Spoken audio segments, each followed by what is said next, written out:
Hi, my name is Beth Casebolt, and I am the Communications Consultant for the Central East Regional Group.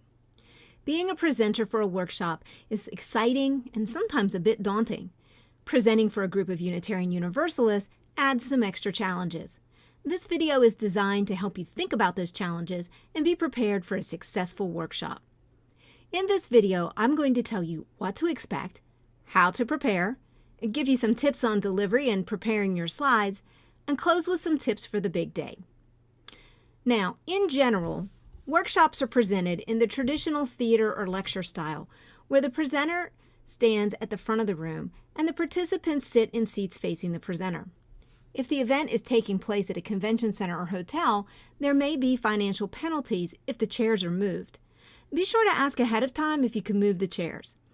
If you are presenting at a church, especially in a sanctuary, the seats may not be movable. These format restrictions may impact activities you plan to do during your workshop. Also, be sure to ask about microphones or audio equipment so you know if you will be mic'd or not and what restrictions those might add.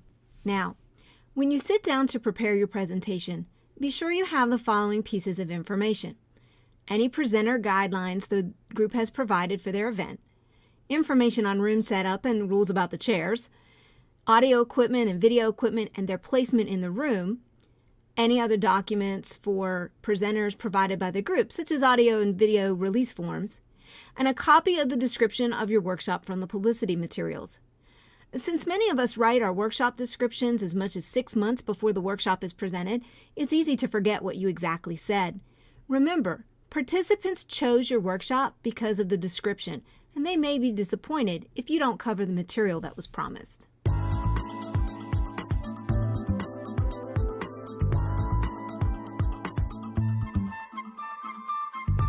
Now we're going to talk about preparing your message and things you might want to keep in mind when writing your presentation. First, start by sharing your purpose, give them a short outline, present the information, and then close with a summary. State at the start how you plan to handle questions. You have several options. The most common is to ask the audience to hold all questions to the end of the presentation and leave about 10 to 15 minutes of time to answer them. You can also opt to stop at each transition point in your presentation and ask for questions on the material just presented. But you need to keep a close eye on the time and cut off questions if they run too long. You can answer questions as folks ask them as you go through the presentation. This option works best with groups of 25 or fewer. You can also create a parking lot or bike rack on a piece of newsprint for items that people ask about and you think they'll be covered later during the presentation. Do make sure to review this list at the end, like right before the question period, to make sure you covered them all. UU audiences are often multi-generational and multicultural. This means you may find attendees of all ages from 14 to 80 and of a variety of racial, cultural, and especially theological backgrounds. Make sure your presentation is accessible and relevant to all of them. Pay attention to the use of statements that begin with we, realizing that not everyone in the group may be in the majority. Use inclusive language. Make sure your words don't exclude anyone. If you're using examples from faith or cultural traditions that are not yours, consult with someone familiar with that tradition to ensure that you're representing it appropriately. Don't assume that everyone knows the acronyms, shorthand names, or what older programs were supposed to do, or even all 7 principles. Be prepared to give a quick description.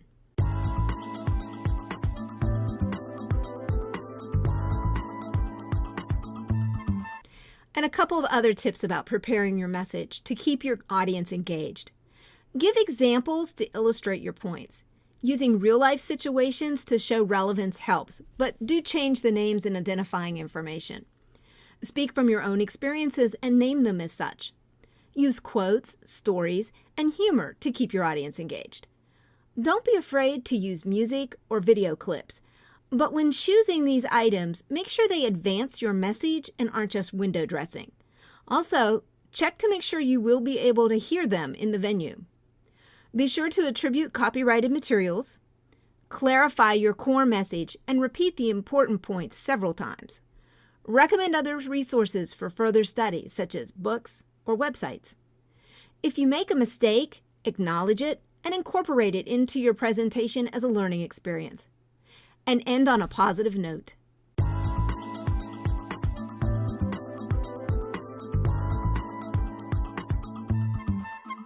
Okay, now let's talk about your PowerPoint presentation. Here are some tips for that. Try to limit your slides to one idea. That helps keep them concise. Images are worth 1,000 words, so use them. Graphs should be big, bold, clear, and simple. Make fonts big, 30-point or larger. Background and font colors should contrast. And beware of colors that those with color blindness can't distinguish. Know your material. Don't read the slides to your audience. They should be an enhancement to remind them where you are in the presentation.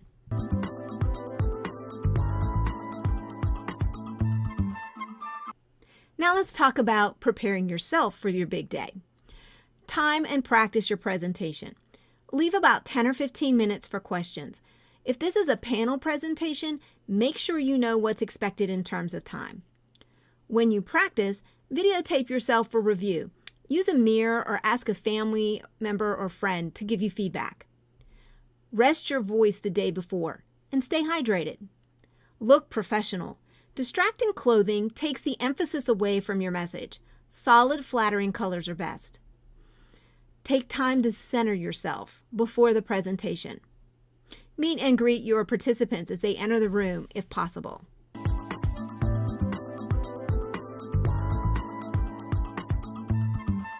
And there's a few items of equipment that you should be prepared to bring with you.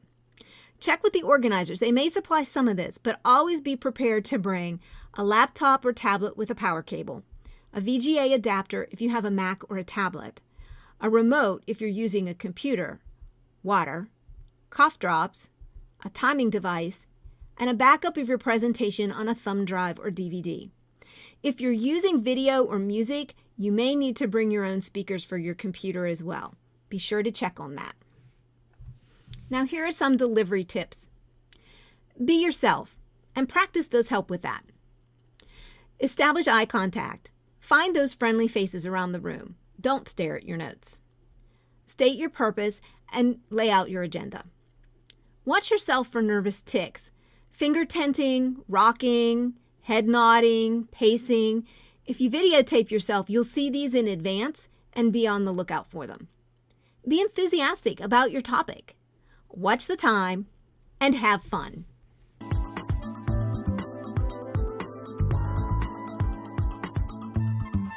Okay, one final note about handouts.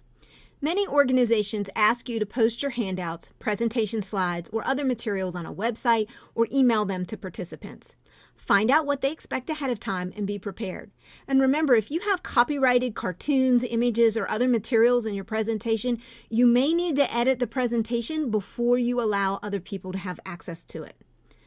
In keeping with an attempt to be environmentally friendly, many organizations now ask that you not print out handouts, or that you only do a few, and ask attendees to get them from the website instead. Some will run copies for you. Others expect you to do it. Make sure to clarify this with your workshop coordinator. And just a note about workshop coordinators, this is the person who's supposed to have all the information about what you need and what you need to provide. If you have questions, contact your workshop coordinator. They should be able to find you the answers if they don't know them. Well, we hope this video was helpful in preparing you for your upcoming workshop presentation. I know it'll be a success. Good luck!